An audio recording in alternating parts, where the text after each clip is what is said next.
बड़ी खबर दिल्ली से आ रही है। दिल्ली में मेट्रो की नॉर्मल सर्विस बहाल हो गई। तमाम स्टेशनों के एंट्री और एग्जिट गेट खोल दिए गए हैं। शहरियत कानून के खिलाफ एहतजाज के दौरान 18 स्टेशन बंद थे। इस खबर को हमने आपको कुछ देर पहले बताया था और इस वक्त ये खबर आ रही है कि दिल्ली में मेट्रो की नॉर्मल सर्विस बहाल हो गई है। तमाम स्टेशनों के एंट्री एग्जिट गेट खोल दिए गए हैं। शहरियत कानून के खिलाफ एहतजाज के दौरान 18 स्टेशन को बंद किया गया था। तो इस वक्त की बड़ी खबर आपको दे रहे हैं। रोजाना की तरह आज स्टेशन मेट्रो के सभी खुले हुए एंट्री और एग्जिट पॉइंट्स को खोल दिया गया है, यानी आज किसी तरह की कोई परेशानी आवाम को नहीं पेश आएगी। कल हमने देखा था कि एहतियाती तदबीर इख्तियार करते हुए सिक्योरिटी मेजर्स लिए गए थे।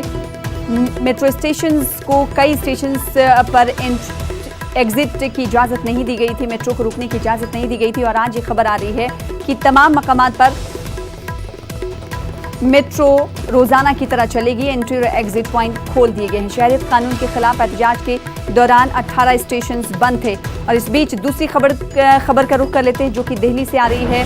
तमाम मकामात पर मोबाइल नेटवर्क सुस्त है। 30,000 के पास भी नेटवर्क काफ़ी सुस्त है। इस वक्त की बड़ी खबर आपको दे रहे हैं और एहतियाती तदाबीर लगातार इख्तियार किए जा रहे हैं। आज भी दिल्ली में मार्च की कॉल दी गई है।